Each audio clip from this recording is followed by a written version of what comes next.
Hey everybody, how's it going? Chris here, of course, to show you some comic books and let you know what's been happening with me in the last month or so.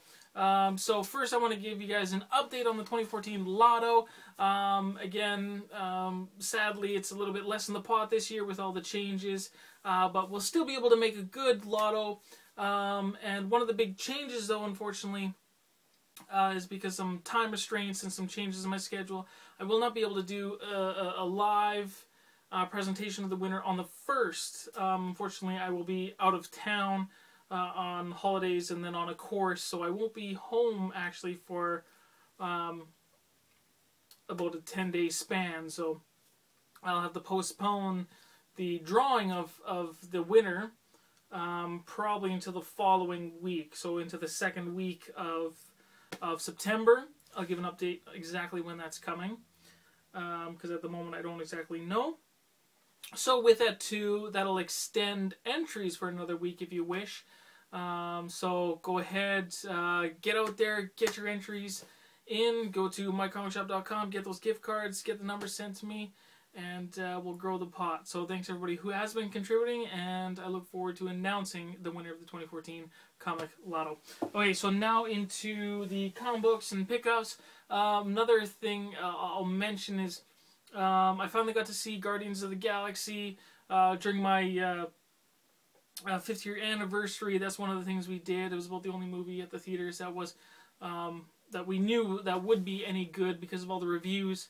So we went to go see it, and it was fabulous. I mean, there's nothing bad that you can say about it. Nothing really wrong. It was great for comic book fans and general movie audiences.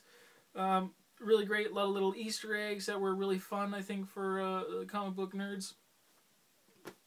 And just overall, just really good movie. So Marvel is doing way better, you know, when they're in control of their properties rather than some other studio. So definitely good job on Marvel for putting out such a fantastic movie.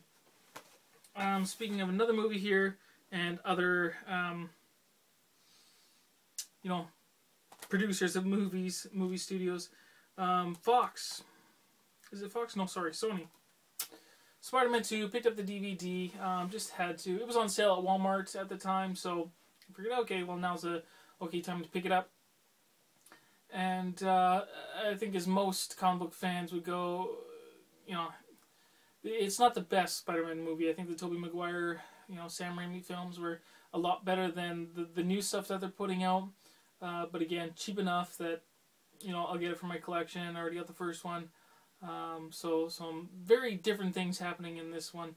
You know, the Electro, of course, was okay, but the spider suit is a little closer to the original.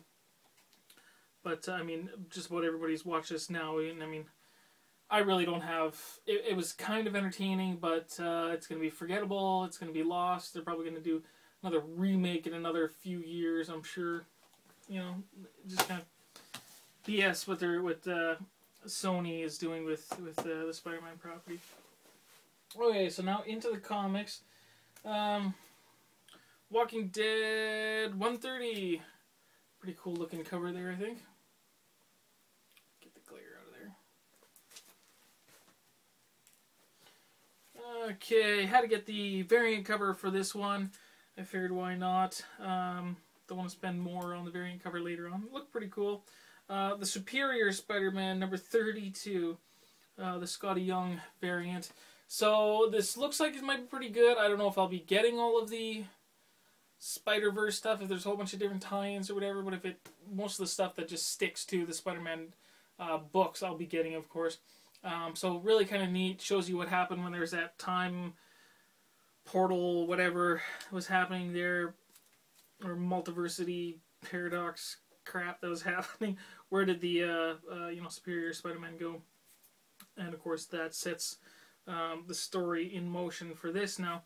So it'll be pretty cool. It'll be really neat seeing all the different universes of Spider-Man. And here's something that's tying into the original Sin, Amazing Spider-Man number 5. Black Cat teamed up with Electro here, and they're going to go after Spider-Man. And of course, this is the second appearance here of Silk Again, not quite sure what to think of Silk, but very interesting character nonetheless. Yeah, I really can't say what's happening here now, but interesting. I mean, it was really kind of a little bit heartbreaking when you know, for the character of oh, why am I keep forgetting her name now. Was it Maria? Marie? Anyways, you know, Doc Ock's girlfriend there, when she walks in with Silk and Peter going at it, and of course she knows that it's, you know, Peter Spider-Man, but you know, she was used to that body, Peter's body, and just seeing him, and I'm sure it reminded a lot of her of Doc Ock and all that kind of stuff. So, and I think she should have freaked out a little bit more, I think, about that, but still, you know, interesting emotional and character developments in Spider-Man here. Really neat. Okay, so into Original Sin here, I picked up the variant cover here, the Connecting Battle variant, just because it had Angela on the front. There was no other. The other one, I don't know, it seemed a little bit boring to me, so I picked this one up. Yeah, so number 7, you find out a little bit more about the actual events that transpired at the Watcher's home, and then there's kind of a shock at the end. So it was really kind of neat. It's like, was that the Watcher that I've been used to, you know, watching throughout this whole, you know, 70 years of Marvel history? It's really kind of cool. It leaves some questions. So issue number 8 should be really cool, and I'm sure for years to come there'll be a lot of stories that'll be able to come out of this event. Okay, this one, I'm feeling a little sappy because next month here, starting in September, Death of Wolverine, and I'm kind of getting to be a sucker, I guess, with all the Wolverine stuff. So this is part 2 of 2. I don't have the first part of a book that Wolverine appeared in, and this is a team up with Miss Marvel. So this is my first Miss Marvel book I got, and basically they're trying to get out of this sewer trap, giant alligators and whatnot, and they have some pretty good conversation during that as well. So it was enjoyable, but I don't know if I'll go pick up the first part. This was probably enough for me. Yeah, and I thought the cover was funny. Miss Marvel having a selfie with Wolverine. Okay, next one here, going a little bit more into the past, I guess, showing you kind of the story, you know, behind the story a while ago within Wolverine and the X-Men. Here's issue number 7 of that. Nothing too special with that. Pretty good one here too. I thought another past story with Wolverine, him being in World War I, and then at the end coming home. But really good here. Really good story with Wolverine in World War I. So this is Savage Wolverine, issue number 22.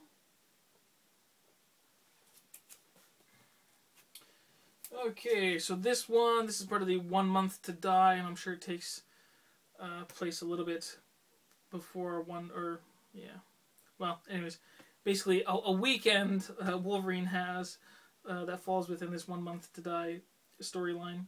He goes on a camping trip with Jubilee and her son, and then there's some other characters that come into play. Another kind of a vet and of war, and his wife, and there's some similarities. There ends up being a conflict between them, but it's a good story to show the similarities between Wolverine and Jubilee and this other couple. You know, basically personalities or what they've gone through in life mirrored in each other. It turned out to be a pretty good story for an annual. Pretty good. So that's the annual, number 1, and I decided to pick up the variant for that one. It's pretty nice. And while they're camping, they go see this old wolf pack that Wolverine used to run with, which I'm sure is kind of like the wolf pack you saw in Origin. And so these are kind of like the wolf pack and some of the descendants of that wolf pack that they visit while they're camping. So this cover's pretty cool. So there's a variant for that, and a couple books here. Got a regular cover, a variant, and then one kind of newer back issue.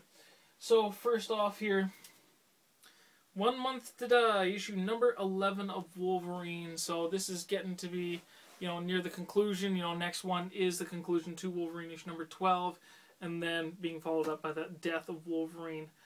So I'm liking these regular covers. Those are really cool. The progression of the breaking of the claws and the hand getting, more beat up. Really kind of cool. So this one, a couple of the issues before this, were a lot to do with, a self journey and inner conflict and, resolutions and things like that. And it was more on the philosophical side for Wolverine, and basically here he's prepared himself for death, and it's next going to be the final battle between Sabretooth and Wolverine. So it's going to be really cool to see how this gets ended. It's going to be pretty cool. So the other variant, I had to order the variant for this one because this variant was a lot better than the previous variants that Stegman has done. Some of them seem rushed or really not that very, stunning to me. But this one I definitely had to get. Really kind of cool. I think it was the best variant so far out of this Wolverine, 3, 2, and 1 Months to Die. And here it is. So there's the variant by Ryan Stegman. Just love this one. The lines are pretty great. The picture's great. I think it's all really great. Him just standing there, staring up at death with that tree. It's just really cool. Really nice cover, I think. Closer look there. Really, really cool. So there's that.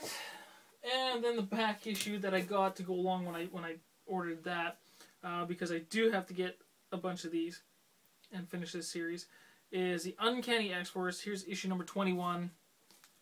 I haven't read it yet, of course, because I went up to like issue 18 and then I had to stop for a while because I was saving up for a con at that time. But Uncanny X-Force here, of course, was a team that was ran by Wolverine, so of course I had to get this series, and I'm going to finish it off eventually.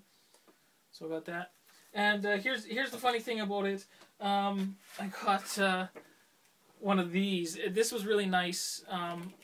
These top loaders came with it when I got that variant in that Uncanny X-Force 21. So it was really good packaging. It had cardboard, it had a top loader, they were back to back, oversized cardboard, really great.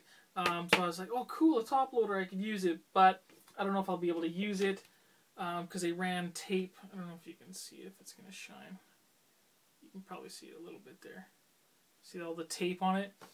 So I don't know if I'll be able to clean it up, but if I clean it up, is it going to scratch it? Because look at this. The tape there. I can just stick the top loader to the wall. That's how much. I mean, I already peeled off all the tape, but that's how sticky it is. I can just slap it on the wall. But yeah, good packaging on that. Okay, so that's that, you guys. That's my haul. That's what's been happening with me over the last month. Give me your guys' thoughts on that. And also for the upcoming Death of Wolverine, because I probably won't give another video to you until after the first issue, which I'm really hoping after the first issue I'll be able to give you my thoughts on that. So until then, I'd like to know what your guys' thoughts are, and I'll see you all later. Bye.